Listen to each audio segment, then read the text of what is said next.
Hello कहना जी, सबसे पहले वेलकम टू आवर चैनल। क्या कुछ कहना चाहोगे आप लॉकअप और एकता कपूर को लेके जो कंट्रोवर्सी आपने बोली है कि आपको इतने महीने तक घर पे बिताया, उसकी स्टोरी थोड़ी सी अगर आप शॉर्ट में स्टाइल से बता सकते हो। मैं ये बोलना चाहूँगी कि मैंने इन्हें अप्रोच नहीं किया था। मैं इनके पास काम मांगने नहीं गई थी। इनकी कास्टिंग टीम का मुझे कॉल आया था कि हम लोग एक रियलिटी शो कर रहे हैं जो कि काफ़ी हद तक सिमिलर होगा बिग बॉस जैसा, बट बिग बॉस नहीं है। सो करते हैं। अर्लियर मैं नहीं करना चाहती थी क्योंकि मुझे ऐसा लगा कि कहीं कोई इश्यूज़ ना हो जाएं, बट स्टिल देन इन्होंने मुझसे कहा चलो एक मीटिंग कर लेते हैं। मैं फ़र्स्ट मीटिंग करके आई एंडे मॉल शाइन इंडिया में, जहाँ पे मेरी काफ़ी लोगों से मुलाकात हुई। जूम कॉल पे मेरी शो के क्रिएटिव हेड से बात हुई। देन दे वर लाइक हम ये शो कर रहे हैं। 2 दिन के बाद मुझे कॉल आया पेमेंट को लेकर के। फाइनली हम लोग एक पॉइंट पे आए कि मैं 1.5 लाख रुपीज़ पर वीक ले रही हूँ। मेरे पास कंफर्मेशन लेटर आ गया, मेरे पास सब कुछ हो गया। उसके बाद मेरी इनके टीम मेंबर से, क्रिएटिव हेड, ईपी, चैनल वाले सबके साथ में जूम कॉल पे बात हुई और वहाँ पे उन लोगों ने मुझसे पूछा आपको पता है हमारे शो की होस्ट कौन है। देन फाइनली मुझे पता चला कि कंगना रनावत ये शो कर रही है। उनका पहला क्वेश्चन कि आपको कोई इशू तो नहीं कंगना कर रही है, क्योंकि देयर वर मैनी आर्टिस्ट जिन्होंने छोड़ दिया ये शो जब उनको पता चला कि कंगना रनावत कर रही है शो। मैंने कहा नहीं नहीं, मुझे कोई इशू नहीं, वो अपना काम करी, मैं अपना काम कर रही हूँ। फिर उसके बाद उन्होंने मुझसे पूछा आपको पता है यहाँ पे आपके सीक्रेट्स रिवील होंगे, जब आपका एलिमिनेशन राउंड आएगा तो हम लोग आपके सीक्रेट्स रिवील करेंगे, आपको अपने आप को बचाने का वही एक तरीका है। फिर आपके पास आपके पॉइंट्स होने चाहिए आर्ग्यू करने के लिए।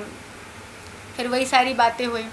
फिर उसके बाद उन्होंने मुझसे पूछा आपके ब्लड टेस्ट, आपके लास्ट 1 ईयर में जो भी चेकअप्स हैं, जो भी मेडिसिन्स लेती हैं, आप अल्कोहल कंजम्पशन करती हैं नहीं करती हैं, आप सिगरेट्स पीती हैं नहीं पीती हैं। तो मैंने बताया मैं सिगरेट्स नहीं पीती हूँ, मेरा अल्कोहल का कोई सीन नहीं है। फिर मैंने सारे मेडिकल रिपोर्ट्स उनको दिए, एंडेमॉल का सारा फॉर्म जो आता है वो सारी चीज़ें मैंने उन्हें भेजी। उसके बाद उन्होंने मुझसे डॉक्टर का नंबर लिया, उन्होंने बात की। मैं डायबिटिक हूँ, मैं इंसुलिन डिपेंडेंट हूँ, तो मेरे उन्होंने इंसुलिन के नाम मैंने 1.5-2 महीने के लिए शॉपिंग कर ली दवाइयों की। फिर उन्होंने उसके बाद मुझे सबर्बन भेजा जहाँ पे वो सारे टेस्ट करते हैं, सारे ब्लड टेस्ट वो करवाए। उसके बाद इनके साइकेट्रिस्ट के साथ में 2 से ढाई घंटे का सेशन था, वो हुआ, वो इंटरेक्शन किया पूरी तरह से प्रॉपर। फिर उसके बाद इनके क्रिएटिव हेड वगैरह सबके साथ फिर से 2 से ढाई घंटे का सेशन हुआ।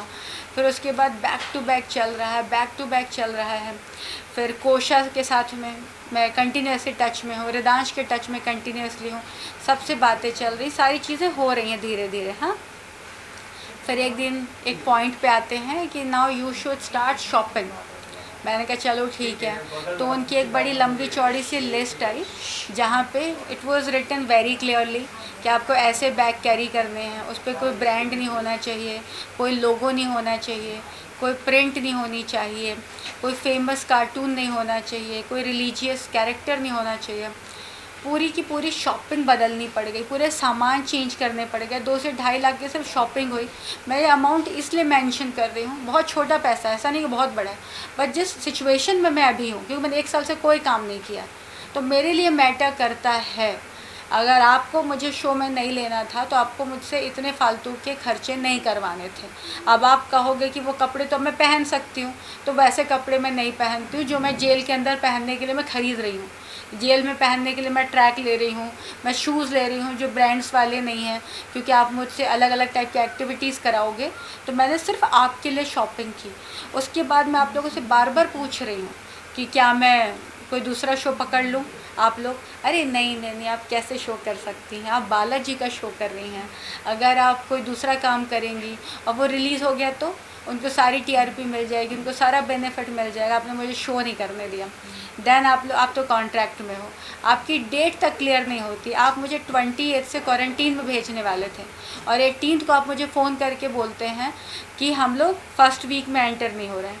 28 को हम लोग कालिया मैदान फिल्म सिटी में जाकर आपके पोस्टर शूट कर रहे हैं, आपके टीज़र शूट कर रहे हैं, आपके ट्रेलर शूट कर रहे हैं, आपके बाइट शूट कर रहे हैं, आपका कोई प्लान नहीं। आपको मैं पूछती हूँ मैं कब जा रही हूँ, आप कहते हैं आप अगले हफ्ते जा रहे हैं। मैं अगले हफ्ते पूछती हूँ आप अगले हफ्ते जा रहे हैं। आपका कोई सेटअप नहीं है, आप कुछ नहीं बताते हो। और फिर अगर कोई स्टैंड लेता है तो आप लोग कहते हो आर्टिस्ट गलत बोल रहा है, वो कंट्रोवर्सी कर रहा है। क्यों ना आर्टिस्ट स्टैंड ले। सो मैम आपका रिएक्शन कैसा था कि आपको जब पता चला कि कंगना मैम इस शो की होस्ट है?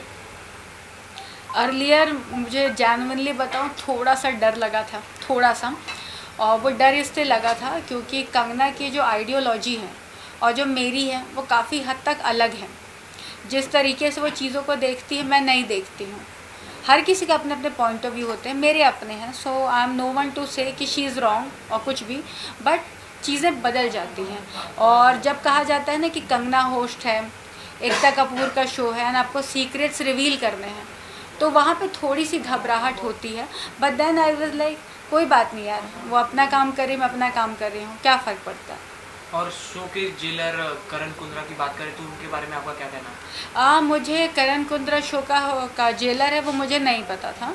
वो बहुत बाद में रिवील हुआ है, क्योंकि फर्स्ट डे जब आई थी तो रवीना टंडन आई थी, वो भी हम लोगों को नहीं पता था। वो कहते हैं ना, वो बहुत हिडन चीज़ें थी, क्योंकि इन लोगों ने पूरी कोशिश की थी कि किसी भी कंटेस्टेंट को दूसरे के बारे में पता ना चले। उसी तरीके से उन्होंने बहुत सारी चीज़ें ना छुपा के रखी थी। करण जब एक्चुअली एंटर होने वाला था उसके 3 या 4 दिन पहले मुझे पता चला कि करण ये शो कर रहा है, और मुझे करण से कोई फ़र्क नहीं पड़ता। सो मैम जैसे कि ये सब हुआ तो आपको लगता है कि आपके बैकफायर हो सकता है आपके ऊपर? इससे ज़्यादा क्या बैकफायर होगा? आपने मुझे 4 साढ़े 4 महीने घर पे बैठा दिया, इससे ज़्यादा क्या बैकफायर कर लोगे? बैकफायर तब होती है चीज़ें जब आप पे कोई ट्रस्ट करता है। मैंने आप पे ट्रस्ट किया इसलिए मैं बेवकूफ़ बन गई, मैं आप पे दोबारा ट्रस्ट नहीं करूँगी। क्या होगा? आप मुझे काम नहीं दोगे। आपने मुझे आज कौन सा काम दे दिया कि आज मैं आपके बड़े गुणगान करूँ, अरे आप तो बहुत अच्छे जैसे बाकी लोग करते हैं। बटरिंग तो मुझसे वैसे भी नहीं होती, आपको शुरू से पता था। बूट लिक करने वालों में से मैं नहीं हूँ कि आपसे मुझे काम चाहिए तो मैं कल से जी हुजूरी करने लग जाऊँ, मैं नहीं करूँगी। आपको काम देना है आप दोगे, नहीं देना है नहीं दोगे। एंड मार्क माई वर्ड्स, आज मैं कह रही हूँ, आज की डेट आप याद रख लो, 18 अप्रैल 2022। आज मैं कह रही हूँ, ये एकता कपूर के साथ मैं जीवन में कभी काम नहीं करूँगी। जिस लेडी की अपनी ज़ुबान की वैल्यू नहीं है, आपके कमिटमेंट्स की वैल्यू नहीं है, आप किसी के समय की कीमत नहीं करते, मैं भी आपकी कोई वैल्यू नहीं करती हूँ। एग्जैक्टली। एंड इसके अलावा अगर मैं आपसे पूछूं कि क्या रीज़न आपको लगता है कि आपको टर्मिनेट किया गया, इसके पीछे का जो कॉन्ट्रैक्ट आपका किया गया टर्मिनेट, इसका रीज़न आपके हिसाब से क्या हो सकता है? मुझे कुछ नहीं पता, बिलीव मी, क्योंकि जब मैं शो के लिए मीटिंग करने गई थी तो जिस तरीके से मेरा इनके साथ इंटरेक्शन था, उन्होंने कहा गहना मैम आप लास्ट 1 ईयर से कंटिन्यूसली न्यूज़ में हो, तो बताओ आपको शो करना है। मैंने कहा कर सकते हैं। तो उन्होंने मुझसे पूछा कि आपको लगता है कि आपको और भी पब्लिसिटी की ज़रूरत है? तो मेरा एक स्टेटमेंट था कि पब्लिसिटी की ज़रूरत तो शाहरुख खान को भी होती है। अगर एक एक्टर मार्केट से थोड़े दिन के लिए गायब हो जाए तो उसे कमबैक की ज़रूरत पड़ती है, ये मैंने कहा था। तो ये लोग मेरे को लेकर के बहुत बहुत ओवर कॉन्फिडेंट थे, बहुत ज़्यादा एक्साइटेड थे, मुझे कभी नहीं लगा।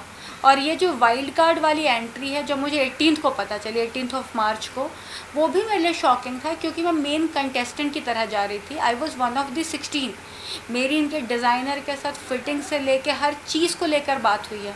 एंड मुझे पता है कि इनके किसी क्रिएटिव हेड को भी नहीं पता था टिल 18th कि मैं वाइल्ड कार्ड में हूँ। और अचानक से जो 21 को पता चला है, वो तो मुझे नहीं लगता किसी को भी पता होगा, तो मुझे कैसे पता होगा? और रीज़न तो एकता कपूर ही बता सकती है। तो वेल आपने घर आप 3.5 महीने बैठे थे, तो आपने इसके ऊपर कोई जो है कंप्लेन रजिस्टर की क्यों नहीं, और कुछ फाइल क्यों नहीं किया उनके अगेंस्ट? देखो मैं आपको एक बात बताती हूँ, जब आप ना कोई इंडस्ट्री में जब आप काम करते हो तो एक तो बहुत टफ़ हो जाता है किसी के अगेंस्ट केस करना या किसी के अगेंस्ट स्टैंड लेना। और मैं हूँ नहीं उन लोगों में से जो किसी के ख़िलाफ़ केस करे, किसी के ख़िलाफ़ स्टैंड ले। आज ये जो हो रहा है ये मैं अपने लिए स्टैंड ले रही हूँ। किसी को डिफेम करना, किसी के ख़िलाफ़ बोलना, ऐसा कुछ नहीं है। मैं वो बोल रही हूँ जो एक्चुअली ट्रुथ है, मेरे पास हर चीज़ का प्रूफ है। और मैं इसलिए बोल रही हूँ कि अगर आज मैं नहीं बोलूँगी तो कल कोई नहीं बोलेगा। ऐसे ना जाने कितने आर्टिस्ट हैं जिनको 6-6 महीने घर पे बैठा दिया जाता है, उनके साथ शूट कर लिया जाता है, फिर अचानक से शो बंद हो जाता है तो उन्हें उनकी पेमेंट नहीं मिलती है। 3 महीने शो चला, उसके बाद कुछ दिन के बाद बंद हो गया, फिर बोलते हैं 6 महीने बाद पेमेंट ले जाओ। उस ड्यूरेशन में आर्टिस्ट कैसे घर चलाएगा? आर्टिस्ट को 25 दिन के लिए ब्लॉक किया जाता है, 30 दिन के लिए ब्लॉक किया जाता है, 5 दिन का शूट होता है। आर्टिस्ट को सेट पे बुलाकर मेकअप करवा देते हैं, एक्टिंग नहीं करवाते हैं तो पेमेंट नहीं देते हैं, भले आर्टिस्ट का पूरा दिन चला जाए। स्टैंड तो लेना होगा। 12 घंटे के शिफ्ट में आप 18 घंटे काम कराते हो। आर्टिस्ट जहाँ रहता है उससे 2 घंटे की ट्रैवलिंग होती है, 2 घंटे वापस आता है, 12 घंटे की शिफ्ट होती है, 16 घंटे वो वैसे भी काम करता है। उसके बाद आप उसे 8 घंटे और काम कराते हो। आर्टिस्ट सिर्फ ये सोचिए चुप रह जाता है, आज नहीं बोलना है, कल काम नहीं मिलेगा, नहीं बोलना है, इस तरीके से उसकी पूरी ज़िंदगी घिस जाती है। और वो जैसे आया था शायद एक अच्छे इंसान की तरह आता है, बाद में एक ज़िंदा लाश बन के रह जाता है। और एक दिन आता है जो सुशांत सिंह राजपूत जैसे लोग सुसाइड कर लेते हैं, मर जाते हो, पता नहीं कितने लोग मर जाते हैं। बाद में 4 लोग खड़े हो जाते हैं पोस्टर लेके, हमको सिंपैथी है। जब वो ज़िंदा था तब सिंपैथी नहीं थी। आज आप उसके लिए 4 मॉडल्स खड़ी हो जाते हैं रोने को, हम उससे ये करते वो करते। जब वो ज़िंदा था तब कोई क्यों नहीं करता है? सो मैम, आपको जब पता चला कि आप शो में जाने वाली है तो आप शो फॉलो करती थी, और अगर करती थी तो आपका फेवरेट कंटेस्टेंट कौन था शो में? जब मैं शुरू में मैं भी एक्साइटेड थी कि मैं शो कर रही हूँ, तो जब फर्स्ट डे रिवील हुआ मुनव्वर वगैरह, तो मैं शो को जेन्युइनली बहुत अच्छे से फॉलो कर रही थी। और मैंने देखा मुनव्वर की फ़ैन फॉलोइंग एक्चुअली अच्छी है, लोग उसे वाकई बहुत अच्छे से कमेंट्स करते थे। हम लोग ना कमेंट्स पढ़ते थे, मैं प्रॉपर फॉलो कर रही थी। मैं 2-3 आईडी से मैंने लॉगिन किया था कि बालाजी का शो है, उनके फॉलोवर्स बढ़ जाए, उनके व्यूवरशिप बढ़ जाए। मैं भी बार बार एग्जिट होकर बार बार लॉगिन करती थी कि उनके व्यूवर्स बढ़ जाए। मैं पूरी कोशिश कर रही थी कि लोगों का अच्छा हो जाए। तो मैंने वहाँ रियलाइज़ किया कि मुनव्वर सबसे रियल था, और अगर वो फेक भी था ना तो इतने अच्छे से फेक था कि वो बुरा नहीं लगता था। स्टेटमेंट भी पास करता था तो सार्कास्टिक होते थे, लेकिन वो बेटर नहीं थे। So he was playing really well. वो मेन गेमर था, और सबको वहाँ पे जो कहते हैं ना क्यूट वाला एक अच्छी सी जो फीलिंग आती है तो मुनव्वर के साथ आती थी। आप देखते हर कोई घेर रहा था। कभी शायशा ने कहा उसको क्रश है, कभी कभी सारा उसके साथ होती, पूनम वहाँ पे थी, अंजलि को उसके साथ लव एंगल के लिए क्रिएट कर दिया गया। तो लव एंगल उन्हीं एक्टरों के साथ क्रिएट किए जाते हैं, कहीं भी देख लो, जिनको लंबी रेस के लिए रखा जाता है। आप देख लो, तेजरन थे, लास्ट तक रहे। उसके पहले सिद्धार्थ और शहनाज थे, वो भी बहुत टाइम तक रहे। आसिम और उसका जो था उमर, नहीं क्या नाम था, आसिम और हिमांशी, ये लोग साथ में थे। तो जब लव ट्रायंगल या लव एंगल्स क्रिएट किए जाते हैं ना किसी भी टाइप को, इसीलिए रखे जाते हैं ताकि वो टीआरपी दे और लंबे टाइम तक रहें। सो आई फील कि मुनव्वर फाइनल पर तो है। सो आपने जैसे मुनव्वर जी को मेंशन किया, तो उनका भी एक न्यूज़ सामने आ रहा है कि ही इज़ मैरिड, और उनका लॉकअप में कोई लव एंगल चल रहा है। सो उसके ऊपर आपका क्या कहना है? टीआरपी, इसका एक ही जवाब है, TRP. It's all about TRP. Even मुझसे भी पूछा गया था कि अगर आपको शो के अंदर जाके अफेयर करना पड़ा तो are you okay with that? I was like done. मैंने कहा मेरा अगर स्वयंवर भी करवाना पड़े शो में ना तो करवा देना, हम स्वयंवर भी कर लेंगे फॉर टीआरपी। सो ये सारा गेम तो टीआरपी का है। जो कंटेस्टेंट टीआरपी देता है वो ज़्यादा टाइम तक है। आप लड़ कर दो, झगड़ के दो, रो कर दो, ड्रामे करके दो। सो ये सारा गेम टीआरपी का है। एंड मुझे पता नहीं क्यों लगता है, मैं हालांकि कोई प्रेडिक्टर नहीं हूँ, बट फिर भी मुझे ऐसा लगता है कि जिस दिन ये शो ख़त्म होगा अंजलि एंड मुनव्वर मिलेंगे भी नहीं। मेरे इस शो को लेके काफ़ी कंट्रोवर्सी हो रही है, तो अगर अब आपको सीज़न 2 या फिर नेक्स्ट सीज़न ऑफर हुआ तो क्या आप जाना पसंद करेंगे? मैं लाइफ में कभी नहीं करना चाहूँगी। मुझे अगर अभी फ़ोन आए ना कि कल आप इनकी वाइल्ड कार्ड एंट्री में चले जाओ, अगर वो मुझसे कहते हैं कि हम आपको जो पे कर रहे हैं उससे हम आपको 10 गुना भी ज़्यादा देते हैं, मैं तो भी नहीं करूँगी। मैं अपनी लाइफ में अपनी बात को लेकर बहुत पक्की हूँ, और जो उतर गया नज़र से ना उतर गया। एकता मैम, आपने पूरी इज्जत खो दी यार। बिलीव मी, मैं आपकी बहुत बड़ी फ़ैन थी, मैं लड़ जाती थी लोगों से आप लोगों के लिए, बट अब आपकी ना 0.1% भी रिस्पेक्ट नहीं है। और आज क्या, किसी भी साल में मैं आपका कभी कोई शो नहीं करूँगी। सो लॉकअप के अलावा कोई अदर शो, रियलिटी शो जो आपको पसंद हो और आप उसमें जाना चाहो? अभी फ़िलहाल मुझे नहीं मालूम, अभी मेरा कोई फेवरेट शो नहीं है, अभी कुछ भी नहीं है। लेट्स सी, कुछ अच्छा शो आता है तो मैं ज़रूर करूँगी, बट अभी एट प्रेजेंट मैं कुछ नहीं कर रही हूँ, क्योंकि उन्होंने बैठा रखा था तो मैंने कोई शो लिया नहीं। सो लास्ट में जाते वक्त आप दर्शकों को क्या बताना चाहोगे? मैं सिर्फ एक बात कहना चाहूँगी, ये इंडस्ट्री जैसे दिखती है वैसी नहीं है। चकाचौंध के पीछे बहुत सारे बेटर ट्रुथ हैं। कई बार लोग बोलते हैं, कई बार लोग नहीं बोल पाते। कोई सुसाइड कर लेता है, कोई इंडस्ट्री छोड़ के चला जाता है, कोई किसी बुढ़े से शादी कर लेता है, कोई कहीं और कर लेता है। जिसको जो मिलता है वो इतना फ्रस्ट्रेट हो चुका होता है ना अंदर ही अंदर, उसको कुछ समझ नहीं आता है। तो जब आप कोई भी एक स्टेटमेंट पास करते हैं ना कि वो न्यूज़ में आने के लिए कर रहा है या इसके लिए कर रहा है, आपको समझना पड़ेगा कि वो एक्चुअली किस पेन से गुजर रहा है। अगर मैं आपका एक दिन बैठा लूँ, जो लोग कह रहे थे लॉकडाउन में हमारी 1 महीने की सैलरी नहीं आई, सैलरी नहीं आई, सैलरी कट है, मुझे तो 4 साढ़े 4 महीने बैठा के रखा गया, कुछ काम नहीं करने दिया गया, तो मैं क्यों ना बोलूँ। आपको अपने लिए स्टैंड लेना चाहिए, लीजिए। अगर आप नहीं लेंगे तो आपके लिए कोई नहीं लेगा। Thank you.